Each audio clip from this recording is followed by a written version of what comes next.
You're listening to the Talking Headways Podcast Network. Talking Mondays. Keep moving on. Keep moving on. Talking Mondays. Keep moving on. Keep moving on.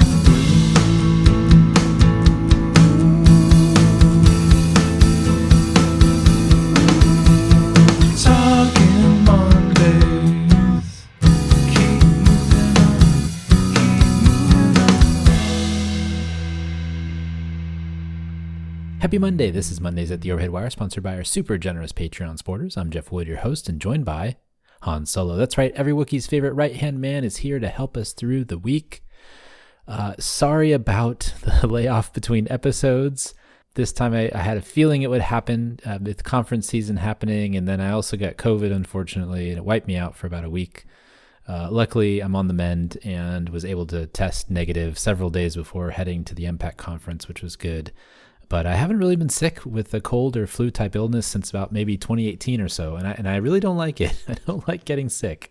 My best guess is that I got it coming back from my trip to Zion with some high school friends. So you might notice that I also am probably going to have to have a Ricola in my mouth because I can't go 10 seconds without coughing. So let's see if this works. But anyways, my best guess is that I got it coming back from Zion with my high school friends. The only places that I wasn't outdoors was the Zion bus, which is really cool. They actually have a bus that goes through the park where you can't drive, and you can take e-bikes though. I saw a lot of e-bikes, but you can't drive this segment of the road, and you have to take the bus instead. And then the airport was the other place. I wore my mask on the plane. I was a little less diligent, I guess, in the terminal than I should have been, but I guess that's how it happens. But yeah, so everywhere else is outdoors. We did some amazing hikes, and I really, really recommend folks go and take a hike in Zion if you get a chance.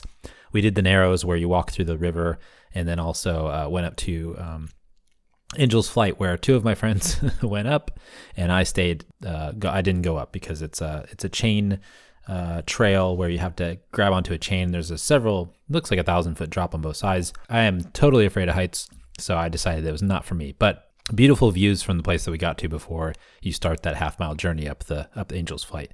So anyways, I had a good time. Some bad stuff happened, some good stuff happened, but I'm glad we're back here on Mondays chatting with everybody. And apologies again for probably the Ricola in my mouth as I'm talking. It's not totally professional, but it keeps me from coughing every 2 seconds on the show. So coming up on Talking Headways, as we usually do when we're on solo, this week we're releasing our episode with Ben Goldfarb on his book Crossings, about the intersection of road building and wildlife ecosystems. Definitely don't want to miss that one. This could be a great episode. I really was excited to read the book. It's a great book, and I hope folks check it out after they listen to the show. Also, we recorded a number of shows at Impact in Phoenix, including with Tom Brennan of Nelson Nygaard talking about bus reliability, which was really great discussion, and Ron Brooks about better transit for people with disabilities. I asked Ron if his guide dog was actually a transit system on its own, and he had a fun answer for that question. So it was a good discussion, and hopefully we'll share that with you all soon. And then we also have plans to chat again with Congressman Blumenauer. We actually missed him at the conference, but we're able to set up something next week. So hopefully we'll get to chat with him as well.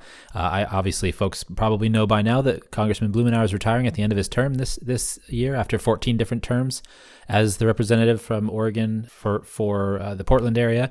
And really excited to chat with him. And I know he's going to be continuing to do work in this field for a long, long time. So it's not really an exit interview or anything like that, but I'm looking forward to hearing some of his responses to some of the big questions that we have. Also, we got Shima Hamidi coming on to, we're working on getting her on, actually, I should say.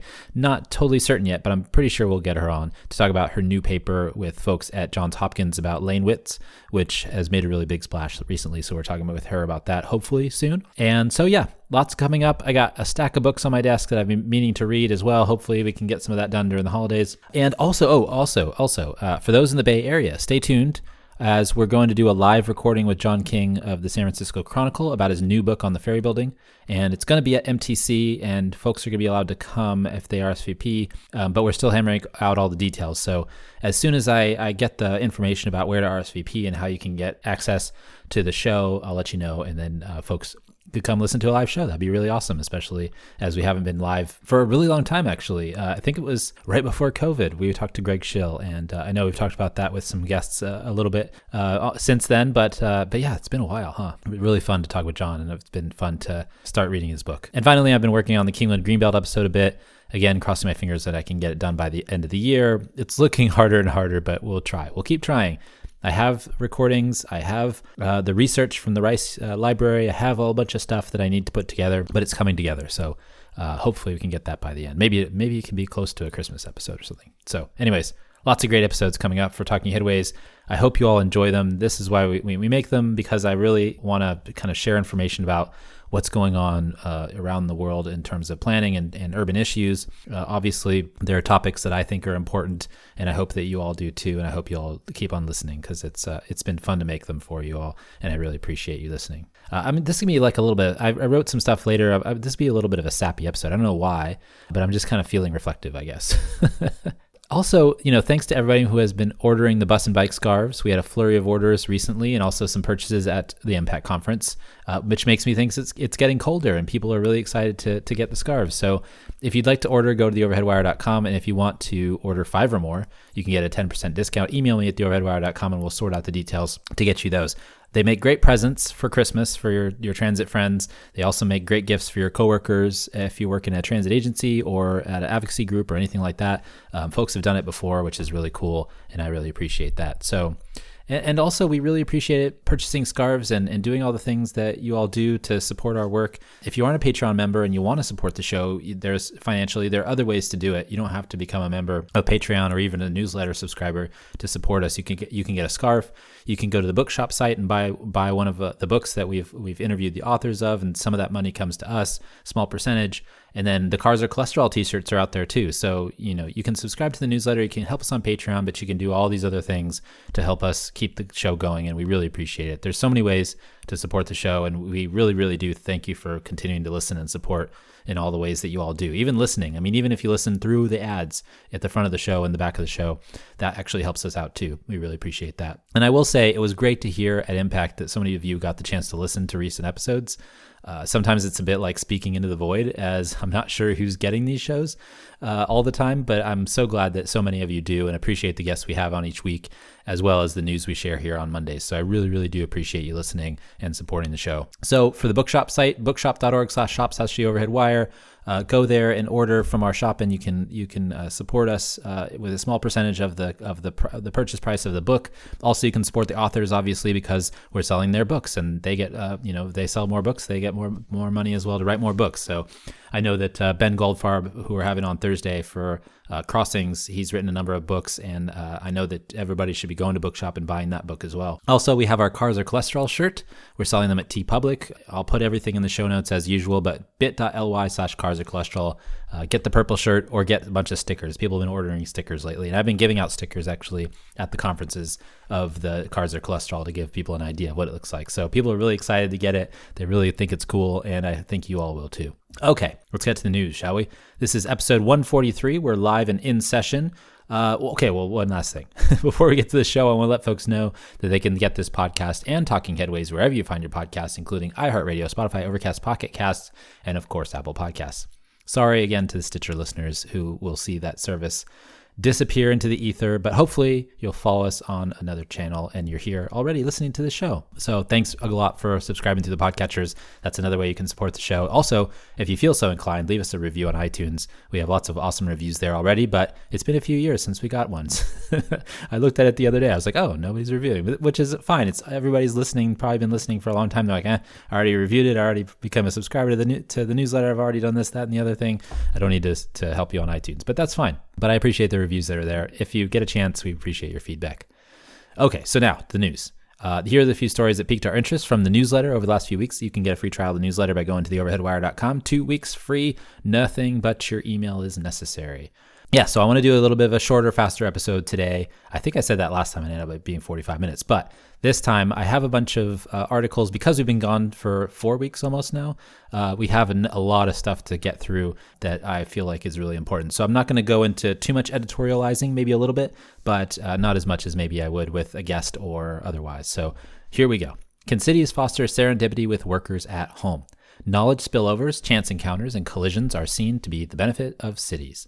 The sharing of information and innovation that happens when people bump into each other at random is important, but what happens when many of the workers that used to work in urban centers now work from home? We may not know that for some time because of the impact of the pandemic, but clusters of AI jobs popping up in San Francisco could give us a clue. This was by Emily Badger in the New York Times.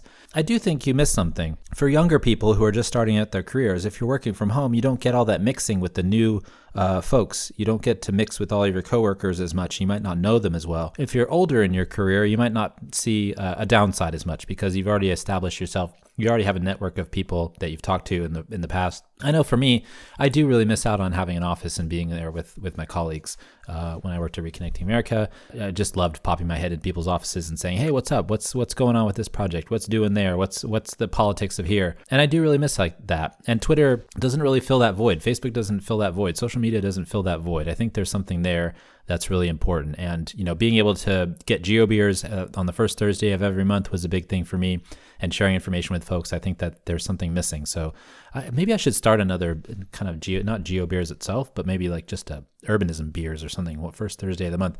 I've been running that around in my head for the last year, so I just probably should just do it. I'll figure something out maybe and get back on that. But I just feel like there needs to be those collisions, and I think that it's important to see people who are maybe proximate in your field, or maybe even somebody that's not necessarily in your field, but something adjacent to where if you share some information, something brilliant happens. I don't know. But anyways, I think this is a really important topic, and I think it's something we're going to talk about a lot more going forward. Some Minneapolis residents weaponizing environmental law against comprehensive urban plan. When they were enacted, pollution control laws such as the National Environmental Policy Act, NEPA, or the Minnesota Environmental Rights Act, MURA, were not intended to block residential and transportation development, but that's exactly how they're being used today. Most recently, MURA was used to block a wide-ranging pro-environment urban plan called Minneapolis 2040. In these rather loosely written statutes, perhaps judges should seriously consider going to the original intent of these laws as written in the 1970s, asks Aaron Halt in Governing. Basically, I don't think anybody was really trying to block an infill project when they were writing NEPA or MURA or CEQA or whatever else, but that's how they're being used today, and it's unfortunate. What's really annoying is in Minneapolis 2040, they're talking about all of the excess runoff that's going to happen from all these duplexes and triplexes, but there's no discussion of all the sprawl that's going to be created and all the runoff and impervious cover that's going to be created over the whole ecosystem otherwise. And so there's a frustrating disconnect there from the people who are fighting these projects. They're totally NIMBYs. They can say they're not all they want, but they are. It's unfortunate, but that's kind of what, that's what it is. I'm just going to say it out loud. That's how it goes. And it's frustrating because 2040 is definitely not meant to is pro-environment. And we've talked about this forever with the cost of sprawl and things like that. So frustrating. It's something that's going to continue to be frustrating because the CEQA and NEPA are only going to be reformed, kind of small bits over time, and people are going to use them as cudgels. Cruise license revoked by the California DMV. Cruise, an autonomous vehicle company that offers self-driving taxis, has been told that effective immediately they are not to operate self-driving vehicles in California by the state's Department of Motor Vehicles. The news comes after the DMV accused the company of hiding footage of a Cruise vehicle dragging a pedestrian during an investigation. Cruise has denied the allegation. This was by Aaron Gordon and Motherboard. Cruise has actually recalled, I think, like 95 vehicles to get new software updates. Because of this, they've also paused all of their operations in all cities around the country. It's actually causing a major stir, and I wonder what's going to happen with this. I think this is being watched very carefully by the powers that be and the financiers to see if this is actually something that's going to cut into this this called magic of autonomous vehicle movement. There was also a New York Times article that came out that talked about how basically like Cruise vehicles had to be intervened with by drivers at the office every 2.5 to 5 miles, which doesn't sound anything near what they were promising for the future. I understand the safety arguments, but I just don't think it's about that. As I've said before, I think it's about the money, and safety should be part of, they should be thinking of safety first. If that's going to be their main mantra. Otherwise, they risk, alienating a lot of the people that might be their allies. And I think they already have, alienated people that might be their allies. I mean, the tech industry has done that a lot anyways because of the way that they, try to move fast and break things. But it's just something interesting to see in this world of transportation. Okay, next up.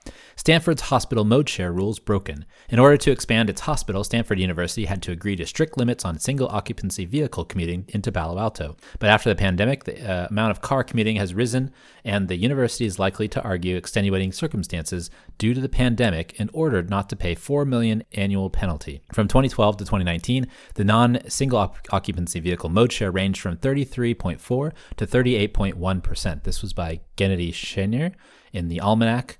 This is really interesting. Basically, they created a TDM zone for Stanford Hospital in order to allow them to build the hospital, and forever their mode share ranged from like 33 to 38%. But if they get down below a certain level, they have to pay a penalty, which is the $4 million. And they're really fighting it, saying that, well, it's the pandemic and people wanted to drive alone. Well, during the pandemic years, that made sense, but now it doesn't make sense, especially as people are driving back further, wanting to try to drive more and more, and the rush hour is getting, basically pushed to all day. It's not going to make any sense to actually have a really compact employment center and still allow people to drive. So you're going to have that problem. But I think that's interesting. I think other cities and employers and, development agreements should include this type of thing, because you should really be reducing the amount of single occupancy vehicle commuting into, major destinations, because it only makes things worse in terms of traffic, in terms of pollution and all those things. So this is a really interesting thing to look at from that perspective. Next up, cities trying to take back curb space.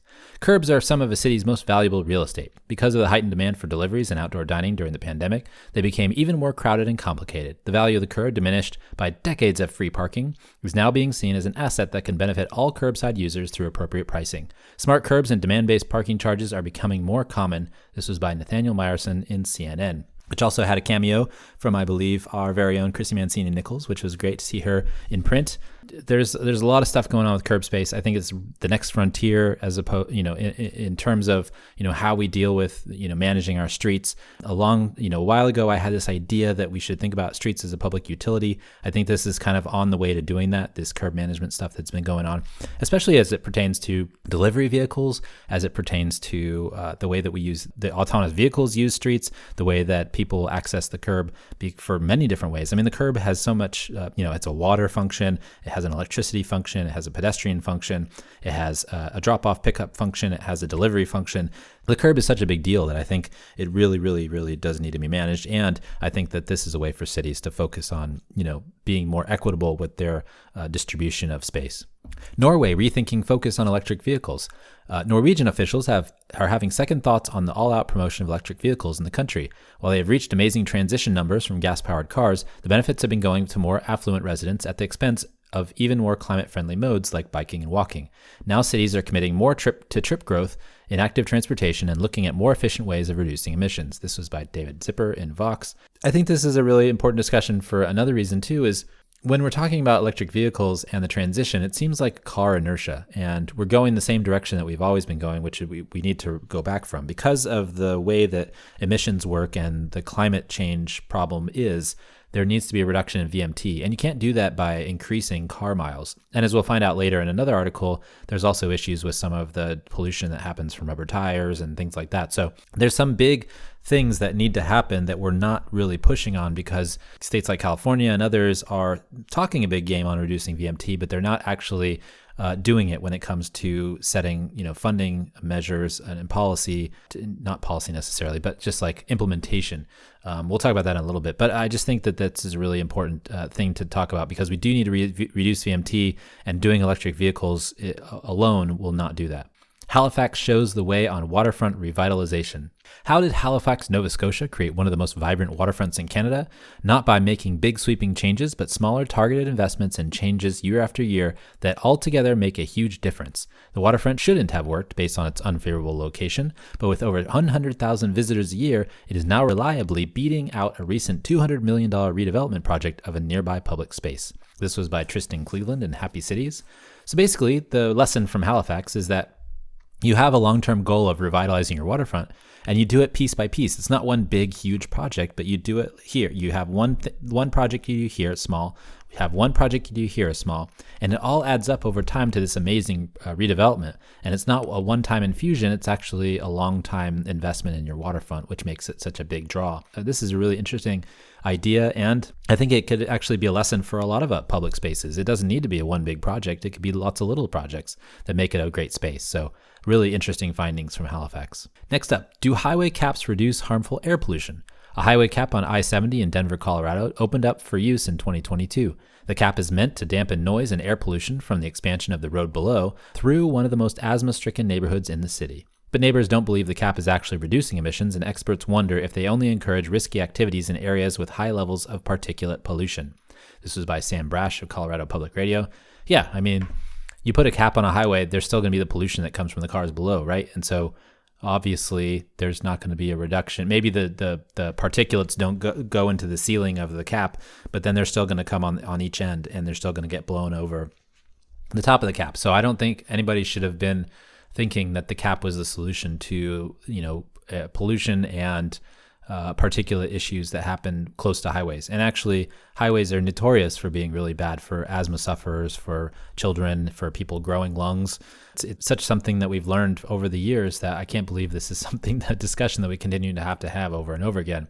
Obviously, there's need for transportation, there's need for getting freight places, there's need for deliveries and things like that. But these major highways, I don't know if you should actually build, a lot of housing near them, a lot of places where people are growing up and living. That's the best way I can say it, I guess. So we know this, and this is another example of maybe some of the problem. Wawa modernization ruins its greatness.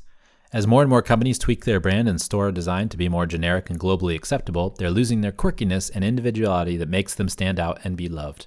The most recent example of this airspace design trend, airspace in quotes, design trend, is in Wawa in Philadelphia, a beloved local convenience store chain that now boasts more touchscreen ordering mechanisms and bland sans serif typefaces. This was by Nadira Goff in Slate. You can see this with Taco Bells and all, Kentucky Fried Chicken and whatever other brands there are, global food brands. You can see that their font, their designs, they're getting more purple and bland and less kind of kitschy. I don't know if anybody remembers the old Taco Bell, stores, but they weren't like so modern. They were actually like, they look like little, they had like a design aspect to them. It's like a Pizza Hut too. Like everybody knew what a Pizza Hut was, right? But now every fast food chain seems to want to copy each other in terms of, global acceptability. And I don't think that's a good idea.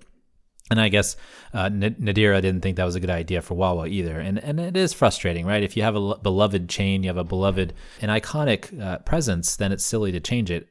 Twitter. It's silly to change it to something new that's not going to get the traction that it used to and doesn't have the brand awareness either. Okay. Austin gets rid of parking minimum citywide. Austin became the largest city in the country to drop required parking minimums in all development projects. It is hoped that the move will give developers more flexibility to build more housing. Neighborhood groups believe it will mean that parking spills over into neighborhoods, but the law wouldn't eliminate parking construction, as developers would be allowed to build as much as they think is needed, not what is required of them. This was by Joshua Fechter in Texas Tribune.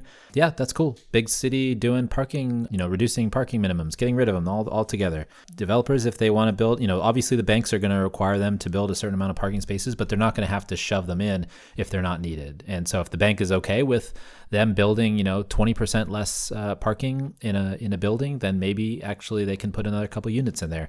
And I think that's grand. That's pretty great. Germany's ugly duckling city success. In the center of Western Germany's industrial heart, the city of Essen has been slowly cleaning up its industrial past to become one of the greenest cities in the country. The city has turned its largest coal production facility into an eco-park, the slag heaps into concert venues and ski hills, while a bike superhighway's first segment has already reduced emissions by 16,600 tons a year. The transformation is a good example of how cities can move forward into a green future. This was by Norman Miller and BBC Travel. Cool stuff going on there. I mean, I love BBC's articles, their travel, their future, they just have some, when they get into the long form stuff and the focus stuff, it's really great. And finally, in the main items, can seawalls save us? Parts of Pacifica, just south of San Francisco on the California coast, have been sloughing off into the ocean over time as waves crash on the land. The city had created a seawall and put loose rock down known as riprap along the shoreline to reduce impact with few tangible results. The experience begs the question of whether seawalls and defensive interventions will be useful in a future of sea level rise, or a waste of resources that could be better spent on managed retreat. This was by Daniel A. Gross in the New Yorker.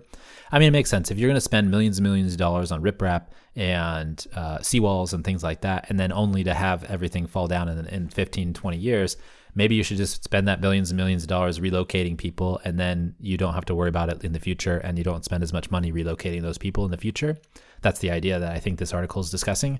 I think that's really important. And we're going to see more of this as sea level rise and climate change actually impacts more coastal cities.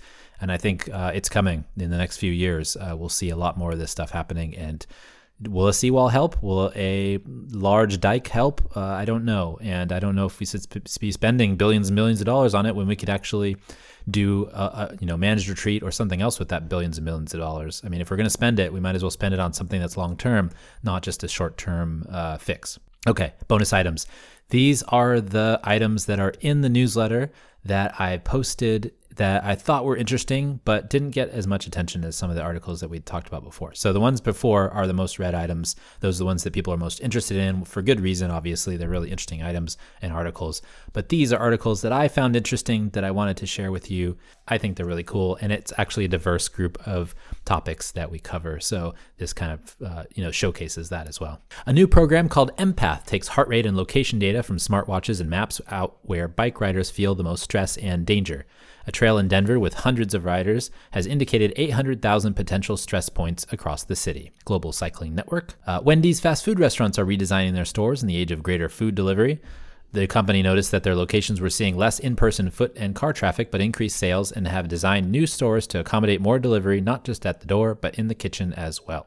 This was in Fast Company, and this is kind of something that goes along with that previous Wawa article too, I think. These fast food restaurants are really redesigning for a future of delivery at home for Uber Eats and things like that, and I think it's interesting to see how they're redesigning not only their logos and the feel of their restaurants for people that are eating there, but also how they're redesigning them for a future business model. A new report from the Federal Reserve Bank of Philadelphia found that Black residents spend 34 minutes more per week on their commutes than their white counterparts. The report doesn't use any pandemic-related data, though it's possible the trend has gotten worse because many existing factors in the finding got worse over that time period. In the Philadelphia Inquirer, the EPA measures air pollution as responsible for regulation related to the Clean Air Act, but in 70 counties, they are able to strike natural events such as wildfires from the calculations, limiting the ability to regulate industry to reduce the potential harms of long-term climate change.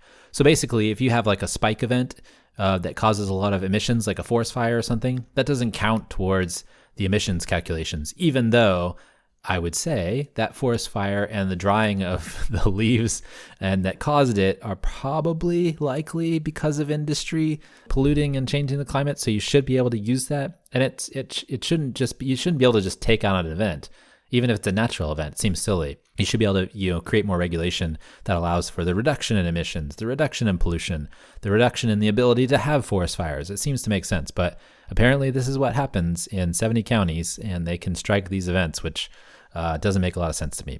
HUD will now allow ADU rental income to be used in mortgage underwriting calculations for the first time. Just like with duplex and other multi-unit underwriting requirements, borrowers will be able to use 75% of the rent as part of their qualifying income. This is from HUD.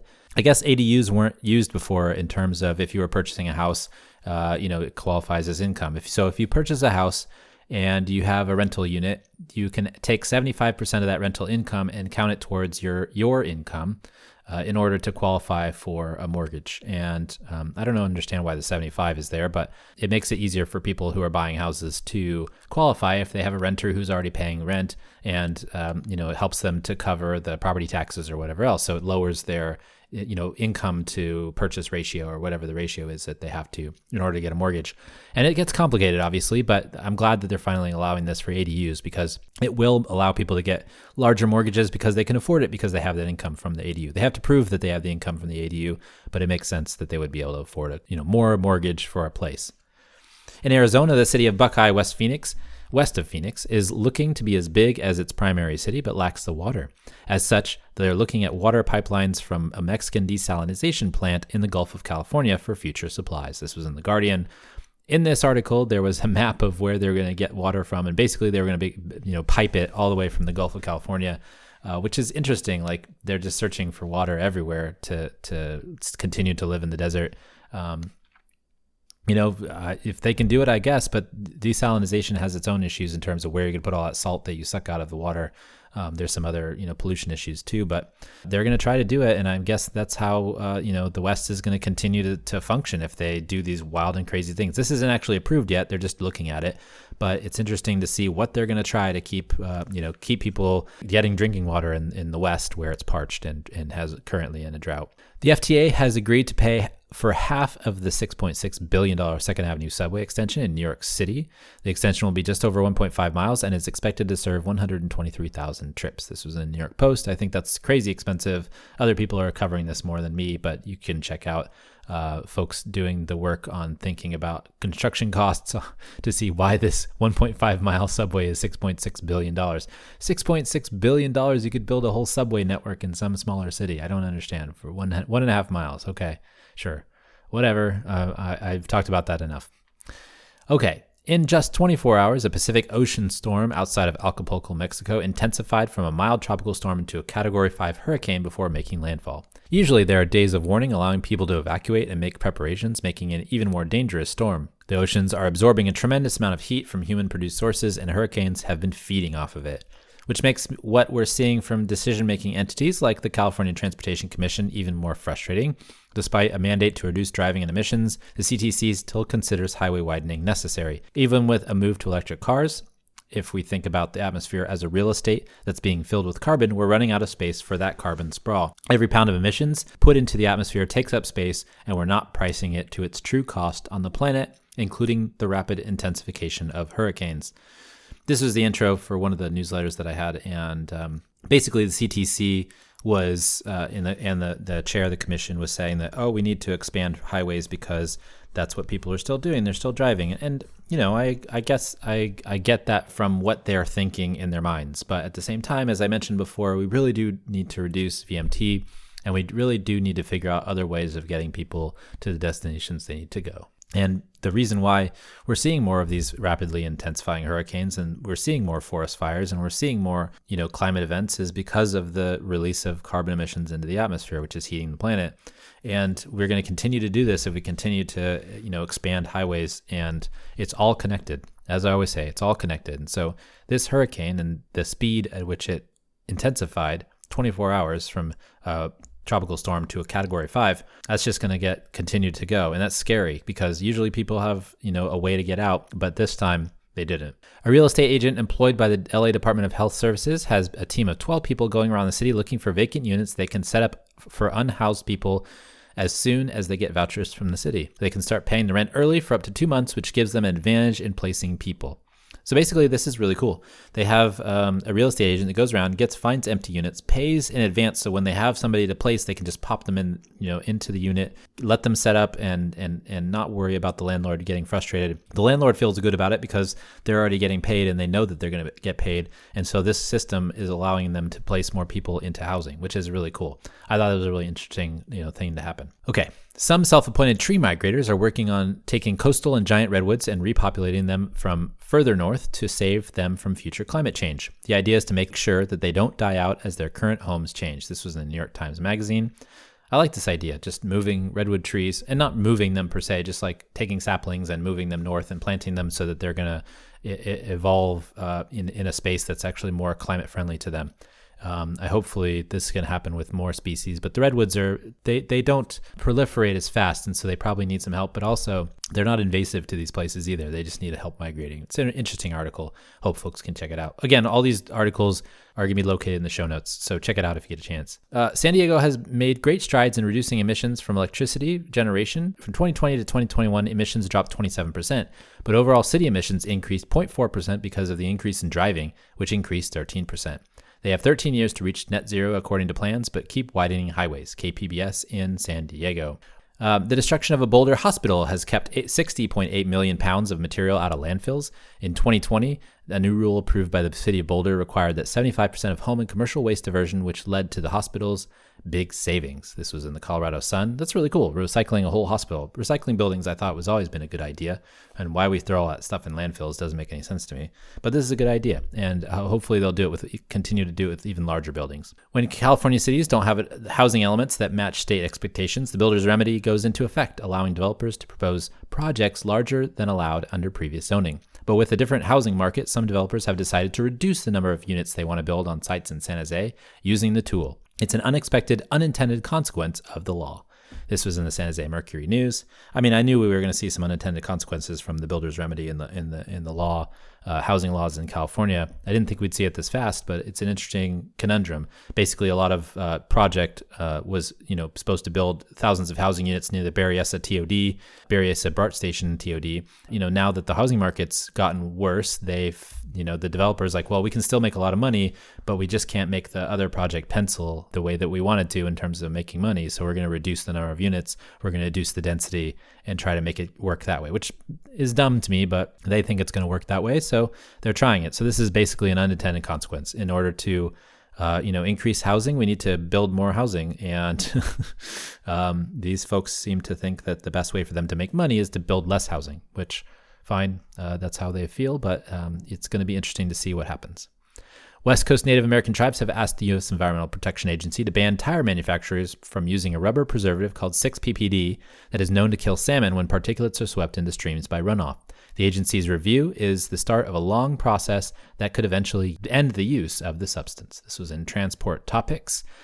So that's it. So many awesome articles I didn't get to share with you all this time, but these are the news items we share in our newsletter, and we have archived all the links since 2013 and tagged them by topic and city. It's an amazing research and knowledge tool, so if you want to check it out, sign up for free for the free trial of the newsletter. I know I tell you all that I want you to sign up every week, but if you haven't, you should, because we share so much information that will help you in your work and your advocacy on these issues. Not just the ones that are here. I mean, this is a small subset of what's been posted over the last 4 weeks in the newsletter. So please take a bit if you haven't already signed up and do it. I know not everyone likes newsletters, which is why some of you are listening to the show even, but that's how we are able to keep doing the show, through the newsletter, the podcast, Patreon, and all the support, which keeps us going. This is our 608th episode between both shows, Talking Headways and Mondays at the Overhead Wire, and we really, really do want to keep it going. So I really do just want to thank you all so much for listening and supporting. And yeah, so check out the newsletter, check out our Patreon, check out all of the things that the bookshop site, the Cars Are Cholesterol merch, things like that, and help us, continue the podcast and keep on listening to the ads at the beginning and the end if you can't support other ways. So we really appreciate that. Again, these are just a small part of the news items that we post every week. So hopefully you all are enjoying that and enjoying me reading about them every week and sharing them with you. Hopefully they help you. Okay, this week and every week, I want to thank our generous Patreon supporters. You guys are awesome and keep the show going by listening and supporting each month. This show and Talking Headways wouldn't be here without it, so thank you very much. We can support the show by going to patreon.com/theoverheadwire. Thanks so much for everybody who's signed up. $2 a month will get you some stickers and a handwritten note, including our Cars Are Cholesterol sticker, and $10 a month will get you our bus-only scarf and some stickers as well.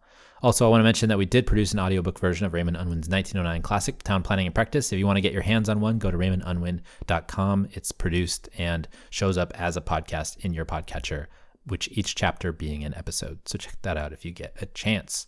Okay, if you have a comment or question, feel free to tweet at us or comment on any of the social sites where the podcast appears. We got Mastodon, we got Threads, we've got Twitter still. We're on LinkedIn and YouTube and all those places. So check it out if you get a chance. Feel free to email us at theoverheadwire@gmail.com too if you want to make a comment to us or share some information. We do appreciate your emails and comments. I really love reading them every time. I do appreciate it a lot.